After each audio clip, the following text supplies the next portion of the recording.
Hey there! On today's episode of Career Tips for Actors, we're going to be talking about what you can learn from Chance the Rapper.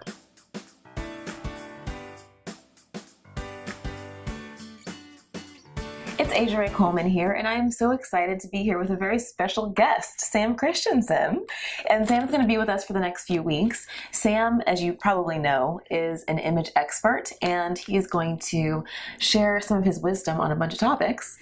And today, we're going to be talking about Chance the Rapper, which I'm super excited about because Me too. I love hip hop. Yeah. And so I'm kind of intrigued as to what you feel like we can learn from Chance the Rapper. Why don't you tell us, first of all, thank you so much for being here. I'm glad to be here. It's fun. I love having the chance to talk about this stuff and to meet people and meet you. So that's great. Yeah, awesome. And so cool to be in your office here in LA. Thanks. And, so who is Chance the Rapper, for those of you who don't know? And well, those of you who don't know, Chance, Chancellor is his actual first name, and Chance came from that, is from the toughest part of Chicago, grew up there and became a rap artist, hip hop especially.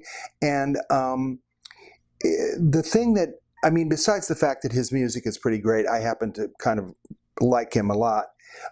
But the most important thing is the way that he has self-produced his career. Right. He's managed to not only shape himself as an artist, I think a lot of artists do that, but also on the commercial release, album growth side, he's been pretty much a one-man band. Right. And I think there's something actors can take from that. Absolutely. Yeah. How do you think actors can translate that into our industry? Well, it really is a chance that is kind of new. When I first came to Hollywood, there were really a few opportunities. There were 3 networks and essentially 5 movie studios. And if one or some of those didn't pick you, then you were on the outside until they did. Right. They were in control of everything. Right.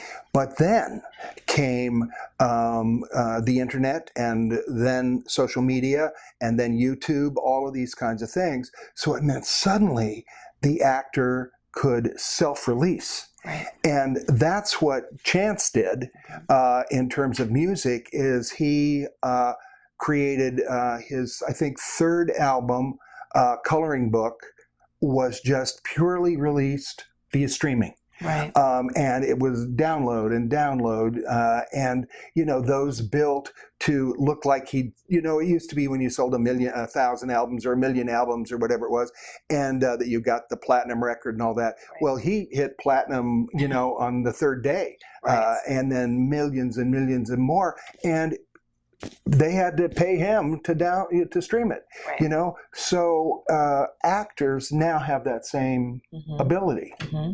Yeah, and it really is interesting because along with the outlets for releasing the content, the technology is different that we have to create the content, right? Oh, yeah. I mean... I'm so glad you said that, because, when I began, if kids wanted to do something, either they had to go to somebody professionally to shoot clips to make up a reel, or they had to organize a little 16 millimeter small film, and it was lights and cameras and film.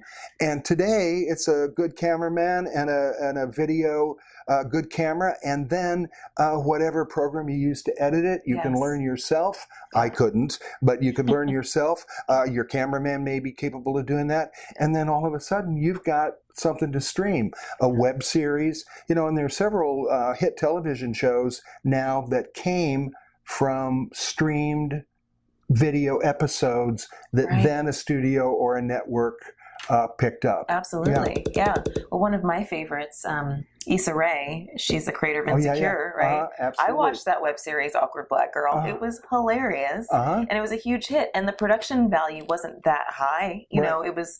She told the story in a great way, but it wasn't like super expensive to make, Right. So. Well, that's the other thing, because it streams on a smaller screen, the production values ought to be at least decent, but they don't have to be feature film style the way that folks used to demand for stuff that you wanted to stream.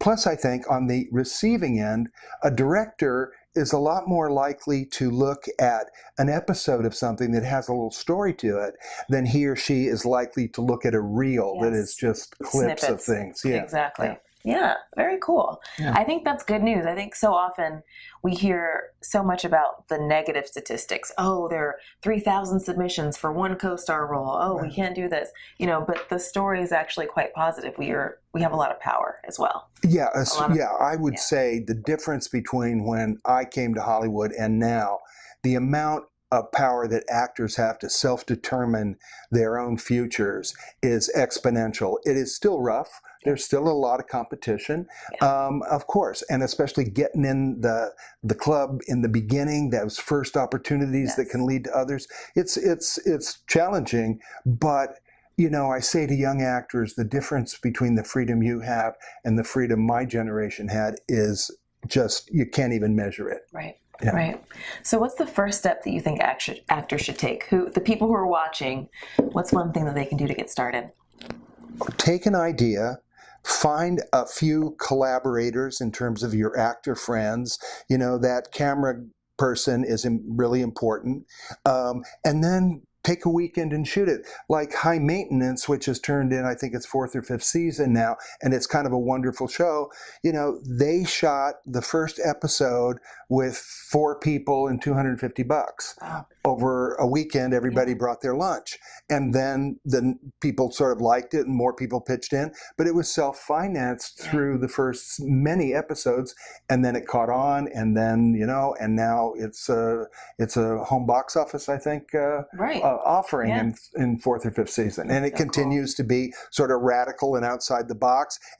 Some of their episodes are 19 minutes, some are 40, because they can, It's great. It's so great. Yeah. All right. So you have your homework. Get going. We will be back next week with Sam. If you want to learn more about Sam and his offerings and teachings, Sam is quite amazing, as you've seen in these few minutes. You can visit samchristensen.com, and we will see you next week.